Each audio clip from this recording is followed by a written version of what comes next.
Chères étudiantes, chers étudiants, bonjour. Bienvenue à cette nouvelle séance de cours de mathématiques financières. Alors, toujours avec la partie des annuités, on a vu comment calculer la valeur acquise d'un ensemble d'annuités. Maintenant, nous allons définir ce que c'est qu'une valeur actuelle. Donc, la valeur actuelle d'une suite d'annuités constantes, c'est la somme qu'on peut emprunter au début de la durée. Donc, c'est une somme qu'on emprunte au début et qu'on cherche à rembourser par la suite des annuités. Je vous donne un exemple. Supposons que je veux prendre un crédit, mais je sais que les mensualités que je peux donner, je ne peux pas dépasser 1000 dirhams. Donc, je sais que je veux rembourser mon crédit par des versements de 1000 dirhams pendant une année. Donc, la question que je peux me poser, c'est combien je peux prendre pour pouvoir rembourser cette somme-là par la suite de 1000 dirhams pendant une année. Donc, ce que je suis en train de chercher, c'est une valeur actuelle. Donc, c'est une valeur que je peux prendre au début. Donc, c'est une valeur qui ne contient pas d'intérêt. Donc, c'est la somme qu'on emprunte au début et qu'on va essayer de rembourser par la suite des années. Donc, comment on calcule cette valeur actuelle? Alors, notons V indice 0, c'est la valeur actuelle par la suite des annuités. A, c'est le montant de l'annuité constante. N, c'est le nombre de périodes. Et T, c'est le taux d'intérêt par période de capitalisation. Alors, ce qu'on sait sur la valeur actuelle, c'est sa relation avec la valeur acquise. Donc, on sait que la valeur actuelle, c'est la valeur acquise multipliée par 1 plus T à la puissance moins N. Donc, on a déjà vu la formule de la valeur acquise en fonction des annuités. Donc, on a déjà vu que Vn, c'était A facteur de 1 plus T à la puissance N moins 1 sur T. Donc, nous allons la remplacer dans cette formule. Donc, ça nous donnera cette formule-là. Donc, on va développer cette quantité. Donc, ça nous donne, donc je vais effacer ce qui est écrit sur l'écran. Effacer la souris, donc voilà. On va effacer ça. Donc, je vais multiplier 1 plus T à la puissance moins N par 1 plus T à la puissance N et par moins 1. Donc, ça nous donne cette quantité. Donc, vous remarquez que 1 plus T à la puissance N fois 1 plus T à la puissance moins N, ça va donner 1 plus T à la puissance 0, donc c'est égal à 1. Donc, finalement, la valeur actuelle, c'est la valeur de l'unité fois 1 moins 1 plus T à la puissance moins N sur T. Alors, prenons un exemple. La question, c'est quelle somme d'argent peut-on emprunter si on s'engage à le rembourser par le paiement de 10 trimestrialités égales à 5625 dirhams chacune. Le premier remboursement ayant lieu 3 mois après la remise des fonds. Donc là, on considère que le taux trimestriel, c'est égal à 2,20%. Donc là, qu'est-ce qu'on cherche à déterminer? On cherche à déterminer la valeur qu'on peut emprunter. C'est-à-dire qu'on cherche à déterminer une valeur actuelle. Donc, c'est une application directe de notre formule. V0, c'est A fois 1 moins 1 plus T à la puissance moins N sur T. Il faut bien sûr vérifier si le taux est homogène avec la nature des versements. On a un taux qui est trimestriel. Les versements, ils se font d'une manière trimestrielle. Donc, ils sont bien homogènes, ce qui veut dire qu'on va appliquer la formule directement. Donc, application numérique, ça nous donne la valeur de 50 002 dirhams. Alors, la valeur acquise exprimée P période après le dernier versement. Donc, prenons la situation suivante. On a une personne qui effectue un versement mensuel de 2000 dirhams à son compte bancaire pendant 12 mois, avec un taux mensuel de 0,4%. Après la 12e mensualité, il arrête ses versements et laisse le capital générer des intérêts composés pendant les 4 mois suivants. Donc là, qu'est-ce qu'on remarque? On remarque que pendant les 12 mois, la personne, elle va verser 2000 dirhams chaque mois. Donc à partir de la 12e du 12e versement, il va arrêter ses versements. Mais il va laisser son compte générer des intérêts pendant 4 mois. Ça veut dire que la durée totale qu'on a ici, on peut la diviser en deux parties. Donc, si on veut illustrer graphiquement cette situation, on va dire que pendant les 12 premières périodes, il effectue des versements de 2000 dirhams, mais à partir du 12e mensualité, il va arrêter ses versements, mais le compte, il va rester dans son compte bancaire. Donc là, c'est comme si on a une durée qui est divisée en deux parties. Une première partie où on a effectué des versements.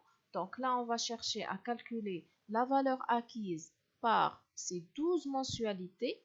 Et une autre partie, on va calculer la valeur acquise par un capital placé à intérêt composé. Donc dans la deuxième partie, qu'est-ce qu'on a? La valeur acquise qui a été trouvée par les 12 annuités, c'est comme si on l'avait placée à intérêt composé. C'est-à-dire qu'on se retrouve dans le cas des intérêts qui sont composés. Donc, là, dans la première partie, on va calculer la valeur acquise par 12 mensualités. Dans la deuxième partie, on va calculer une valeur acquise dans le cas des intérêts qui sont composés. Donc, allons-y, c'est ce qu'on va faire. On a la valeur acquise par les 12 mensualités, c'est-à-dire qu'on est là, on est à cette période-là. Donc, la valeur acquise par les 12 mensualités, c'est V indice 12. Donc, ça, c'est la formule des valeurs acquises d'un ensemble d'annuités. Donc, c'est 2000 fois 1 plus le taux à la puissance n moins 1 sur le taux. Donc, ça a donné la valeur 24 535. Alors, maintenant, cette somme de 24 535, elle va être placée à intérêt composé pendant 4 mois. Donc, nous allons calculer la valeur acquise par V12 pendant 4 mois. Bien sûr, en utilisant la formule des intérêts qui sont composés.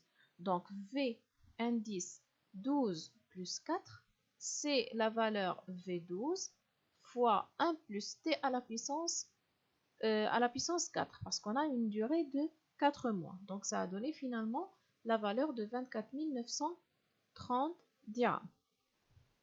Alors, d'une manière générale, notons V indice n, c'est la valeur acquise de la suite des n annuités constantes, et Vn plus P, c'est la valeur acquise par Vn, c'est-à-dire par la somme qu'on a acquis après n annuités. Donc, c'est la valeur acquise par Vn après P période du dernier versement.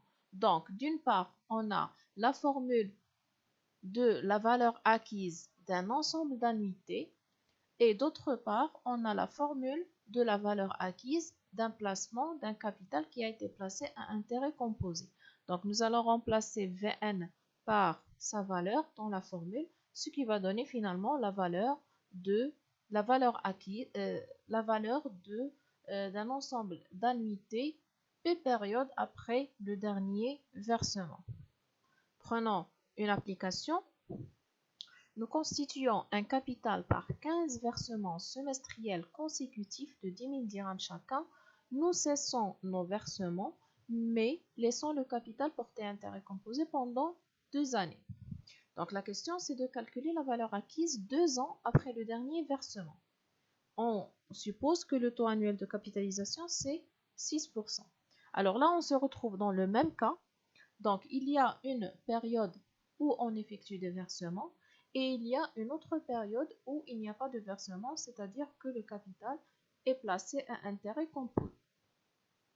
Alors, première chose à vérifier, le taux, est-ce qu'il est homogène avec la nature des versements?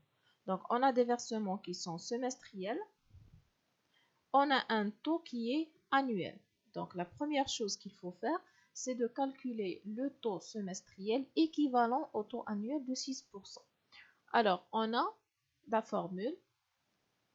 Taux semestriel, c'est la racine de 1 plus le taux annuel moins 1. Donc, ça nous donne 1,02, cette quantité moins 1. Donc, le taux semestriel, c'est ça. Alors, premièrement, on va calculer la valeur acquise par ces 15 versements. Donc, V indice 15, c'est la formule 10 000 fois 1 plus le taux à la puissance 15 moins 1 sur le taux. Et après, cette V15 va être placée pendant 2 années. Donc, on va calculer la valeur acquise par V15 pendant 2 ans. Donc, bien sûr, on a un taux qui est semestriel. Donc, la durée aussi, on va l'exprimer en nombre de semestres. Donc, ça nous donne V indice de 15 plus 4, c'est V indice 15 fois 1 plus le taux à la puissance 4. Parce que là, puisque nous avons 2 ans, si on la convertit en nombre de semestres, ça va nous donner 4. Donc, application numérique, ça va donner la valeur finale de 208 309,25 dirhams. Alors maintenant, on va voir l'inverse, le sens inverse. On va calculer la valeur actuelle exprimée P période, mais avant le premier versement. Donc là, on est dans cette situation. Une somme d'argent qu'on a notée V, elle a été placée, donc une somme d'argent V, elle a été placée pendant P période et elle a acquis la valeur V indice 0. À partir de la Pème période, on commence à effectuer des versements pendant N périodes. Donc l'objectif, c'est de calculer la valeur initiale V. Alors de même que dans le cas précédent, cette période, on peut la diviser en deux. Donc on peut dire que la première période, c'est un placement à intérêt composé pendant P périodes, c'est-à-dire que là, on n'effectue aucun versement. Et dans la deuxième période, on a des versements qui ont été effectués. Donc là, V0, c'est une valeur actuelle de N annuités. Donc, dans la première partie, on va utiliser la formule de la valeur actuelle dans le cas des intérêts composés. Et dans la deuxième partie, on va utiliser la formule de la valeur actuelle dans le cas où on effectue N annuités. Alors, on sait que la valeur actuelle d'une suite de N annuités, elle est donnée par la formule A fois 1 moins A plus T à la puissance moins N sur T. Et on sait également que la valeur actuelle de V0 pendant P période, bien sûr en fonction, c'est V qui est égal à V0 fois 1 plus T à la puissance P. Donc nous allons remplacer V0 par la formule. Donc ça nous donne V, c'est A fois 1 moins 1 plus T à la puissance moins N sur T fois 1 plus T à la puissance moins P. Alors prenons une application. Nous faisons un placement de X dirhams à intérêt composé au taux annuel de 8,25%. 4 années après ce placement, nous retirons chaque année la somme de 16 000 dirhams. Au cinquième retrait, le compte est épuisé. Donc la question, c'est calculer le montant de ce placement. Donc c'est-à-dire calculer la valeur de X. Alors, qu'est-ce qu'on a? On a un placement qui a duré 4 années. Donc, P, c'est égal à 4. Et on a des versements. Donc là, il s'agit du sens inverse, c'est-à-dire que ce sont des retraits au lieu de versements. Donc, des retraits de 16 000 dirhams au cinquième retrait. Donc, il y a 5 retraits. Donc, N, pour nous, c'est égal à 5. Donc, si on applique ça à notre formule, on a la valeur des versements A, c'est 16 000. La valeur de N, c'est 5. Et la valeur de P, c'est 4. Donc, application numérique, ça va donner... je n'ai pas calculé la valeur finale. Je vous laisse le soin de le calculer. L'essentiel, c'est d'appliquer cette formule-là. Donc, avec ça, nous avons terminé cette séance et on va se retrouver la séance prochaine.